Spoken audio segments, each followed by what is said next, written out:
नमस्कार दोस्तों। जब मनुष्य पूर्णता शब्द सुनता है तो उसका मन किसी उपलब्धि, किसी सफलता या किसी अंतिम अवस्था की कल्पना करने लगता है। परंतु उपनिषद एक अद्भुत रहस्य प्रकट करते हैं। पूर्णता कोई प्राप्त करने योग्य वस्तु नहीं, पूर्णता तो तुम्हारा स्वभाव है। ऋषियों ने कहा, पूर्णमदः पूर्णमिदम्, अर्थात जो ब्रह्म है वही पूर्ण है और ये संपूर्ण जगत भी उसी पूर्णता की अभिव्यक्ति है। फिर प्रश्न उठता है, यदि आत्मा पूर्ण है तो भीतर ये रिक्तता क्यों है, ये अधूरापन क्यों अनुभव होता है? उपनिषद कहते हैं क्योंकि चेतना ने स्वयं को शरीर, मन और अहंकार तक सीमित कर लिया है। जब आत्मा स्वयं को नाम और रूप में बांध लेती है तब वो अपने अनंत स्वरूप को भूल जाती है। यही विस्मरण अविद्या है। आनंद, जिसे संस्कृत में आनंद कहा गया, वो सामान्य सुख नहीं है। ये इंद्रियों से उत्पन्न होने वाला क्षणिक सुख नहीं, ये वो दिव्य अनुभूति है जहां भीतर कोई अभाव शेष नहीं रहता। तैत्तिरीय उपनिषद इसे आनंदमय कोश कहता है, अर्थात चेतना की वो परत जहां आत्मा स्वयं के परम स्वरूप को स्पर्श करने लगती है। कल्पना करो, यदि एक क्षण के लिए मन शांत हो जाए, सभी इच्छाएं मौन हो जाएं और भीतर केवल साक्षी शेष रह जाए, तो उस मौन में जो अनुभव जन्म लेता है वही आनंद है। वो आनंद किसी कारण से उत्पन्न नहीं होता, इसीलिए वो कभी नष्ट भी नहीं होता। उपनिषद कहते हैं, यो वै भूमा तत्सुखम, अर्थात जहां अनंतता है वही वास्तविक सुख है। सीमित वस्तुओं में सुख खोजने वाला मन अंततः थक जाता है, क्योंकि सीमित कभी असीम प्यास को तृप्त नहीं कर सकता। यही कारण है कि संसार की हर उपलब्धि के बाद भी भीतर कोई सूक्ष्म शून्यता बनी रहती है। मनुष्य बाहर पूर्णता खोजता है, पर ऋषि भीतर उतरने की बात करते हैं। वे कहते हैं, जिस दिन साधक अपने अहं के पार चला जाता है, उसी दिन उसे ज्ञात होता है कि वो कभी अपूर्ण था ही नहीं। आत्मा सदा से पूर्ण थी, सदा से मुक्त थी, और वही अनुभूति सच्चिदानंद कहलाती है। सत, चित और आनंद का अखंड संगम। लेकिन प्रश्न अभी भी शेष है, यदि ये आनंद भीतर ही उपस्थित है तो ध्यान, साधना और मौन के बिना मनुष्य उसे अनुभव क्यों नहीं कर पाता? क्योंकि मनुष्य का मन बाहर की ध्वनियों में इतना उलझ चुका है कि उसे अपने भीतर का मौन सुनाई ही नहीं देता। उपनिषद कहते हैं, मन ही बंधन है और मन ही मुक्ति का द्वार। जब तक चेतना निरंतर विषयों की ओर बहती रहती है, तब तक आत्मा का सूक्ष्म आनंद आवृत रहता है। इसीलिए ऋषियों ने प्रत्याहार और ध्यान को केवल साधना नहीं, बल्कि आत्मा की ओर लौटने की प्रक्रिया कहा। ध्यान का अर्थ केवल आंखें बंद करना नहीं है। ध्यान वो अवस्था है जहां मन धीरे धीरे अपने ही स्रोत में विलीन होने लगता है। जैसे नदी अंततः समुद्र में समा जाती है, वैसे ही चंचल चित्त जब शांत होता है, तब वो ब्रह्म चैतन्य में प्रवेश करने लगता है। और उसी क्षण साधक पहली बार अनुभव करता है कि आनंद बाहर नहीं, भीतर से प्रस्फुटित हो रहा है। उपनिषदों में एक अत्यंत गूढ़ शब्द आता है, रसः। ऋषि कहते हैं, रसो वै सः, अर्थात परमात्मा स्वयं रस स्वरूप है। ये कोई भावनात्मक उत्तेजना नहीं, ये अस्तित्व की वो मधुरता है जिसे केवल अनुभूति से जाना जा सकता है। जब साधक ध्यान में गहराई तक उतरता है, तब उसे ऐसा प्रतीत होने लगता है मानो भीतर कोई दिव्य शांति बह रही हो, एक ऐसी शांति जो शब्दों से परे है। धीरे धीरे उसे ज्ञात होने लगता है कि सुख और दुख दोनों मन की तरंगे हैं, परंतु आनंद उन दोनों से परे है। वो किसी परिस्थिति पर निर्भर नहीं करता। इसीलिए ज्ञानी पुरुष विपरीत परिस्थितियों में भी भीतर से स्थिर रहते हैं। उनकी स्थिरता बाहरी नियंत्रण से नहीं, बल्कि आत्मा के स्पर्श से जन्म लेती है। यही कारण है कि वेदांत बार बार कहता है, तत्वमसि, तू वही है। जिस पूर्णता को तू खोज रहा है वही तेरे अस्तित्व का मूल है। पर मनुष्य स्वयं को शरीर मानकर सीमित हो जाता है। वो अपने भीतर के अमृत तत्व को भूलकर नश्वर वस्तुओं में संतोष खोजता रहता है, और यहीं से साधना का वास्तविक रहस्य प्रारंभ होता है। क्या होगा यदि साधक एक दिन मन की समस्त इच्छाओं को पार कर जाए? क्या होगा यदि भीतर का साक्षी पूर्णतः जागृत हो जाए? उपनिषद कहते हैं, उस क्षण आत्मा स्वयं को ब्रह्म के रूप में पहचान लेती है और वही अनुभव मोक्ष कहलाता है। मोक्ष ये केवल मृत्यु के बाद मिलने वाली कोई रहस्यमयी अवस्था नहीं है। उपनिषद इसे जीवन मुक्ति कहते हैं, अर्थात जीवित रहते हुए भी भीतर पूर्णतः मुक्त हो जाना। जब मनुष्य अपने वास्तविक स्वरूप को जान लेता है तब संसार वैसा ही रहता है, लेकिन उसे देखने वाली दृष्टि बदल जाती है। तब साधक समझने लगता है कि ये संपूर्ण जगत लीला है, चेतना का एक विराट खेल। जिसे वो पहले दुख मानता था, अब वही उसके लिए जागरण का साधन बन जाता है।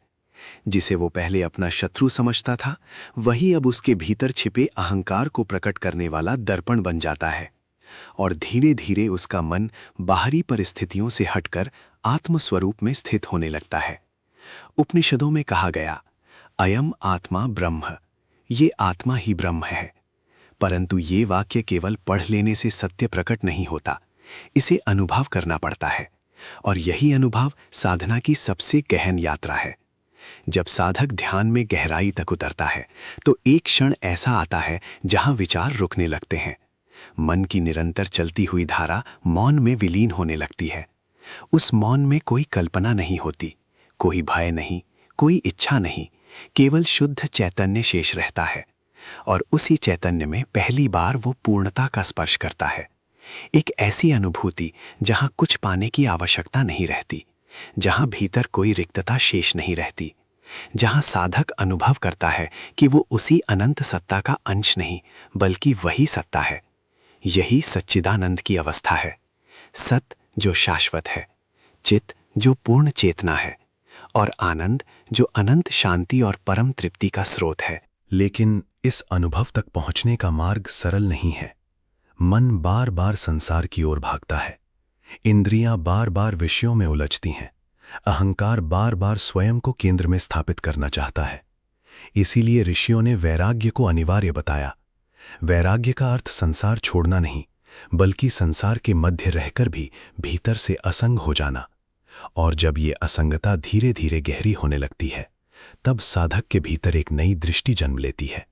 वो हर वस्तु में उसी एक चेतना की झलक देखने लगता है, वृक्षों में, आकाश में, मौन में, और यहां तक कि अपने श्वासों के मध्य के सूक्ष्म अंतराल में भी। तभी उसे ज्ञात होता है, पूर्णता कहीं बाहर नहीं छिपी थी। जिसे वो जीवन भर खोजता रहा, वो तो सदा से उसके भीतर मौन होकर प्रतीक्षा कर रही थी। और यही उपनिषदों का सबसे गहन रहस्य है। आत्मा को कुछ बनना नहीं है, उसे केवल स्वयं को पहचानना है। मनुष्य जन्मों से बाहर की यात्रा करता आया है। धन, संबंध, यश, ज्ञान, वो हर दिशा में पूर्णता खोजता है। लेकिन प्रत्येक उपलब्धि के बाद भी भीतर कोई सूक्ष्म प्यास शेष रह जाती है। क्यों? क्योंकि सीमित वस्तुएं केवल क्षणिक संतोष दे सकती हैं, अनंत तृप्ति नहीं। उपनिषद कहते हैं, नेति नेति, ये नहीं, ये नहीं। अर्थात जो बदलता है वो सत्य नहीं हो सकता। शरीर बदलता है, विचार बदलते हैं, भावनाएं बदलती हैं, यहां तक कि व्यक्तित्व भी समय के साथ बदल जाता है। परंतु इन सब परिवर्तनों के बीच जो सदा उपस्थित है, जो हर अनुभव का साक्षी है, वही आत्मा है।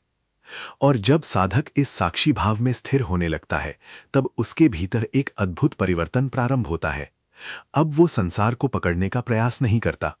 वो जान जाता है कि प्रत्येक अनुभव आता है और चला जाता है। सुख आता है, चला जाता है, दुख आता है, चला जाता है, पर जो उन्हें देख रहा है वो कभी नहीं बदलता। यही कारण है कि ज्ञानी पुरुषों के भीतर एक गहरी शांति होती है। उनकी शांति परिस्थितियों पर आधारित नहीं होती, वो भीतर के ब्रह्मानंद से उत्पन्न होती है। उपनिषदों में इस अवस्था को तुरीय कहा गया है, जागृत, स्वप्न और सुषुप्ति से परे चेतना की चौथी अवस्था, जहां साधक स्वयं को केवल शरीर या मन के रूप में नहीं बल्कि शुद्ध चैतन्य के रूप में अनुभव करता है। कल्पना करो, यदि एक क्षण के लिए तुम्हारी सारी पहचानें विलीन हो जाएं, नाम, रूप, भूतकाल, भविष्य, और केवल मौन शेष रह जाए, तो क्या बचेगा? उपनिषद कहते हैं, वही तुम्हारा वास्तविक स्वरूप है, वही आत्मन है और वही परब्रह्म है। तभी साधक समझता है कि आनंद किसी घटना का परिणाम नहीं है, आनंद तो अस्तित्व की मूल प्रकृति है। जैसे सूर्य का स्वभाव प्रकाश देना है, वैसे ही आत्मा का स्वभाव आनंद है। पर मन के बादल उस प्रकाश को ढक लेते हैं और साधना वास्तव में उन बादलों को हटाने की प्रक्रिया है। ध्यान, जप, मौन, वैराग्य ये सब आत्मा को बदलने के लिए नहीं है, ये केवल उस आवरण को हटाने के लिए है जिसने आत्मा की पूर्णता को छिपा रखा है। लेकिन एक प्रश्न अब भी रहस्य बना हुआ है। यदि आत्मा सदा से पूर्ण है, तो फिर ये माया क्या है जो मनुष्य को स्वयं से दूर कर देती है? माया, उपनिषदों और वेदांत का ये शब्द जितना सरल प्रतीत होता है, उतना ही गहन रहस्य अपने भीतर छिपाए हुए हैं। ऋषियों ने इसे केवल भ्रम नहीं कहा, बल्कि चेतना की वो शक्ति बताया जो एक को अनेक के रूप में प्रकट करती है। कल्पना करो, रात्रि के अंधकार में कोई व्यक्ति रस्सी को देखकर उसे सांप समझ ले। भय वास्तविक प्रतीत होगा, हृदय की धड़कन तेज हो जाएगी, मन आतंक से भर जाएगा। परंतु जैसे ही प्रकाश प्रकट होगा, उसे ज्ञात होगा कि वहां कभी सांप था ही नहीं। उसी प्रकार उपनिषद कहते हैं, अज्ञान के कारण आत्मा स्वयं को सीमित जीव मान बैठती है, और यही विस्मरण माया कहलाता है। माया का अर्थ ये नहीं कि संसार अस्तित्वहीन है, बल्कि इसका अर्थ ये है कि मनुष्य संसार को उसके वास्तविक स्वरूप में नहीं देख पा रहा। वो परिवर्तनशील को शाश्वत मान लेता है, क्षणिक को स्थायी समझ लेता है, और इसी भ्रांति से दुख जन्म लेता है। आदि शंकराचार्य ने कहा, ब्रह्म सत्यम जगन मिथ्या, अर्थात ब्रह्म ही अंतिम सत्य है और जगत एक परिवर्तनशील प्रतिबिंब। ये प्रतिबिंब वास्तविक प्रतीत होता है, ठीक वैसे ही जैसे स्वप्न सोते समय वास्तविक लगता है, पर जागरण के बाद ज्ञात होता है कि वो केवल मन की रचना था। उपनिषद बार बार जागरण की बात करते हैं, लेकिन ये जागरण आंखें खोलने का नहीं, चेतना के जागने का संकेत है। जब साधक भीतर से जागृत होने लगता है, तब उसे धीरे धीरे ज्ञात होता है कि उसका अधिकांश जीवन केवल मानसिक प्रतिक्रियाओं में बीत रहा था। वो इच्छाओं से संचालित था, भयों से नियंत्रित था और अहंकार से बंधा हुआ था। यही अहंकार माया का सबसे सूक्ष्म रूप है। मैं और मेरा की भावना ही चेतना को सीमित कर देती है। मनुष्य स्वयं को शरीर मानता है, इसीलिए मृत्यु से भयभीत होता है।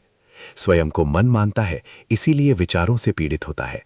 स्वयं को व्यक्तित्व मानता है, इसीलिए संसार से मान्यता चाहता है। परंतु जैसे जैसे साधक साक्षी भाव में स्थिर होता है, वैसे वैसे ये झूठी पहचान कमजोर होने लगती है। उपनिषद कहते हैं, ब्रह्म का अनुभव शब्दों से नहीं होता, वो केवल अनुभूति से प्रकट होता है। शास्त्र मार्ग दिखाते हैं, पर चलना साधक को स्वयं पड़ता है। इसीलिए ऋषियों ने कहा, श्रवण, मनन और निधिध्यासन, यही आत्मबोध की त्रयी है। पहले साधक सत्य को सुनता है कि वो शरीर नहीं, आत्मा है। फिर वो उस सत्य पर गहराई से मनन करता है। वो स्वयं से प्रश्न पूछता है, यदि मैं शरीर हूं तो स्वप्न में कौन अनुभव करता है? यदि मैं मन हूं तो विचारों को देखने वाला कौन है? और यदि सब बदल रहा है तो वो क्या है जो कभी नहीं बदलता? धीरे धीरे ये प्रश्न साधक को भीतर ले जाने लगते हैं, और फिर प्रारंभ होता है निधिध्यासन, अर्थात उस सत्य में निरंतर स्थित रहने की साधना। यही वो अवस्था है जहां ध्यान केवल एक अभ्यास नहीं रहता, वो जीवन की धारा बन जाता है। जब साधक मौन में बैठता है तो प्रारंभ में उसे केवल विचारों का शोर सुनाई देता है, बीते हुए स्मरण, भविष्य की कल्पनाएं, इच्छाएं, भय, अहंकार की सूक्ष्म आवाजें। मन उसे बार बार बाहर की ओर खींचता है, परंतु यदि वो धैर्यपूर्वक साक्षी बना रहता है तो एक दिन कुछ अद्भुत घटता है। विचारों के मध्य छोटे छोटे अंतराल प्रकट होने लगते हैं। क्षण भर के लिए मन मौन हो जाता है, और उसी मौन में साधक पहली बार उस सूक्ष्म शांति का स्पर्श करता है, जिसे उपनिषद शांति नहीं बल्कि परम शांति कहते हैं।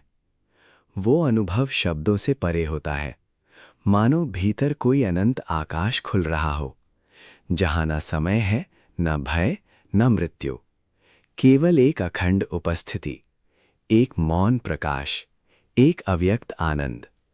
और तब साधक समझने लगता है कि ध्यान किसी वस्तु को प्राप्त करने का प्रयास नहीं था। ध्यान तो उस पर्दे को हटाने की प्रक्रिया थी जो पहले से उपस्थित सत्य को ढक रहा था। जैसे बादल हटते ही सूर्य प्रकट हो जाता है, वैसे ही मन का आवरण हटते ही आत्मा का स्वप्रकाश प्रकट होने लगता है। उपनिषद इसी अवस्था को आत्म साक्षात्कार कहते हैं, जहां साधक जानता नहीं बल्कि स्वयं ज्ञान बन जाता है, जहां वो आनंद का अनुभव नहीं करता बल्कि स्वयं आनंद स्वरूप हो जाता है। तभी उसे ज्ञात होता है कि जिसे वो जीवन भर बाहर खोजता रहा, वो तो प्रत्येक श्वास के पीछे मौन होकर उपस्थित था, हर अनुभव के साक्षी के रूप में, हर विचार के पीछे, हर मौन के भीतर। और यही कारण है कि ज्ञानी पुरुष संसार में रहते हुए भी संसार से परे प्रतीत होते हैं। वे बाहर से साधारण दिखाई देते हैं, पर भीतर उनका अस्तित्व ब्रह्मानंद की अखंड धारा में विलीन हो चुका होता है। लेकिन अभी भी एक अंतिम रहस्य शेष है। जब आत्मा ब्रह्म में विलीन हो जाती है, तो क्या उस अवस्था में मैं पूरी तरह समाप्त हो जाता है? यही वो प्रश्न है जहां उपनिषदों का ज्ञान सबसे सूक्ष्म और रहस्यमय हो जाता है, क्योंकि यहाँ शब्द धीरे धीरे मौन में विलीन होने लगते हैं। ऋषियों ने कहा, यतो वाचो निवर्तन्ते, जहां से वाणी लौट जाती है, जहां मन भी पहुंच नहीं पाता, वही ब्रह्म का क्षेत्र है। जब साधक पूछता है, क्या आत्मा ब्रह्म में विलीन होकर समाप्त हो जाती है, तो उपनिषद उत्तर देते हैं, समाप्त वो होता है जो वास्तविक नहीं था। अहंकार मिटता है, झूठी पहचान मिटती है, पर आत्मा कभी नष्ट नहीं होती। समस्या ये है कि मनुष्य ने स्वयं को व्यक्ति मान लिया है। वो सोचता है, मैं ये शरीर हूँ, मैं ये नाम हूँ, मैं ये इतिहास हूँ, और यही सीमित मैं भय का मूल बन जाता है, क्योंकि जो सीमित है वो हमेशा समाप्त होने से डरता है। परंतु जब साधक ध्यान में गहराई तक उतरता है, तब वो अनुभव करने लगता है कि ये व्यक्तिगत मैं केवल एक तरंग है और ब्रह्म एक अनंत महासागर। तरंग जब महासागर में विलीन होती है, तो क्या वास्तव में उसका विनाश होता है या वो अपने वास्तविक स्वरूप को प्राप्त करती है? उपनिषद कहते हैं, आत्मा का ब्रह्म में विलय मृत्यु नहीं बल्कि विस्तार है। सीमित चेतना का असीम में जागरण। जैसे दीपक की लौ सूर्य के प्रकाश में अलग दिखाई नहीं देती, वैसे ही ज्ञानी का अहंकार ब्रह्म चैतन्य में विलीन हो जाता है, पर चेतना बनी रहती है, और भी विशाल, और भी शुद्ध, और भी अनंत। इसी अवस्था को कैवल्य, निर्वाण और ब्रह्म स्थिति जैसे शब्दों से व्यक्त किया गया। लेकिन ये केवल संकेत हैं, वास्तविक अनुभव शब्दों से परे है। कहा जाता है कि जब ये अनुभूति पूर्णतः घटती है, तब साधक के भीतर से भय समाप्त हो जाता है। मृत्यु का भय, अकेलेपन का भय, अपूर्णता का भय सब विलीन होने लगता है, क्योंकि अब वो स्वयं को सीमित जीव नहीं बल्कि अखंड चैतन्य के रूप में अनुभव करता है। और तब पहली बार उसे ज्ञात होता है, जिसे वो जीवन कहता था, वो केवल बाहरी घटनाओं की श्रृंखला नहीं थी। वास्तविक जीवन तो भीतर घट रहा था। हर पीड़ा उसे भीतर की ओर मोड़ रही थी, हर प्रश्न उसे सत्य के निकट ला रहा था, हर अधूरापन उसे उसकी मूल पूर्णता की याद दिला रहा था। यही कारण है कि उपनिषदों का अंतिम संदेश किसी धर्म, मत या विश्वास पर आधारित नहीं है। उनका अंतिम संदेश केवल एक है, स्वयं को जानो। क्योंकि जिस क्षण साधक स्वयं को जान लेता है, उसी क्षण उसे ज्ञात हो जाता है कि वो कभी बंधा हुआ था ही नहीं। वो सदा से मुक्त था, सदा से पूर्ण था, और वही अनंत आनंद उसका वास्तविक स्वरूप था। तभी भीतर एक गहन मौन उतरता है, जहां कोई प्रश्न शेष नहीं रहता, कोई खोज शेष नहीं रहती, केवल एक अखंड अनुभूति शेष रहती है। अहम ब्रह्मास्मि, मैं ही वो अनंत चेतना हूं। और जब ये अनुभूति स्थिर होने लगती है, तब साधक के जीवन में एक ऐसा परिवर्तन आता है जिसे बाहर से देख पाना लगभग असंभव होता है। वो पहले की तरह चलता है, बोलता है, संसार के कार्य भी करता है, पर भीतर अब कोई कर्ता शेष नहीं रहता। उपनिषद कहते हैं, कर्म होते रहते हैं, पर ज्ञानी जानता है कि वो कर्म करने वाला नहीं है। यही अकर्ता भाव है, जहां जीवन स्वयं घटित होने लगता है और साधक केवल साक्षी बना रहता है। पहले मनुष्य हर घटना को मेरे साथ जोड़कर देखता था, मेरा सुख, मेरा दुख, मेरी सफलता, मेरा अपमान। पर जब आत्मबोध जागृत होता है, तब ये व्यक्तिगत केंद्र धीरे धीरे विलीन होने लगता है। तब साधक अनुभव करता है कि चेतना एक ही है, केवल उसके प्रतिबिंब अनेक हैं। यही अद्वैत का जीवंत अनुभव है। अब उसके लिए कोई दूसरा नहीं रहता। करुणा स्वाभाविक हो जाती है, प्रेम प्रयत्न नहीं रहता, और मौन शब्दों से अधिक गहरा प्रतीत होने लगता है। उपनिषदों में ऋषि कहते हैं, जिसने आत्मा को जान लिया, उसने सब कुछ जान लिया। क्योंकि तब ज्ञान केवल जानकारी नहीं रहता, वो प्रत्यक्ष अनुभव बन जाता है। कल्पना करो, एक दीपक हजारों वर्षों से अंधेरे कमरे में रखा हो। कमरे का अंधकार कितना भी पुराना क्यों ना हो, एक छोटी सी लौ उसे तुरंत मिटा देती है। उसी प्रकार आत्मज्ञान का एक क्षण जन्मों के अज्ञान को भस्म कर सकता है। और तब साधक को समझ आता है, मुक्ति कहीं भविष्य में प्राप्त होने वाली वस्तु नहीं थी। मुक्ति तो उसी क्षण उपलब्ध थी, जिस क्षण उसने स्वयं को सीमित मानना छोड़ दिया। यही कारण है कि ज्ञानी पुरुष वर्तमान में जीते हैं। वे न अतीत के बोझ में बंधे रहते हैं, न भविष्य की चिंता में खोते हैं, क्योंकि उन्होंने उस नित्य को छू लिया है जो समय से परे है। उपनिषद इस अवस्था को ऋतंभर प्रज्ञा के निकट बताते हैं, एक ऐसी चेतना जहां सत्य स्वयं प्रकट होने लगता है, जहां जीवन अब संघर्ष नहीं बल्कि एक दिव्य प्रवाह बन जाता है। लेकिन इस अनुभूति तक पहुंचने के लिए साधक को एक अंतिम द्वार पार करना पड़ता है, पूर्ण समर्पण। जब तक भीतर कहीं ये भावना रहती है कि मैं स्वयं सब नियंत्रित कर सकता हूं, तब तक अहंकार सूक्ष्म रूप में जीवित रहता है। पर जिस क्षण साधक संपूर्ण अस्तित्व के सामने स्वयं को समर्पित कर देता है, उसी क्षण भीतर एक अद्भुत शांति जन्म लेती है। तब उसे ज्ञात होता है, वो कभी अकेला नहीं था।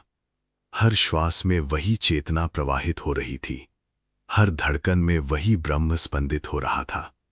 और जिस पूर्णता को वो बाहर खोज रहा था, वो तो हर क्षण उसके अपने अस्तित्व से प्रकाशित हो रही थी। दोस्तों, यदि इस श्रवण के दौरान आपके भीतर एक क्षण के लिए भी मौन उतरा हो, यदि किसी शब्द ने आपको भीतर की ओर देखने के लिए प्रेरित किया हो, तो समझिए यात्रा प्रारंभ हो चुकी है।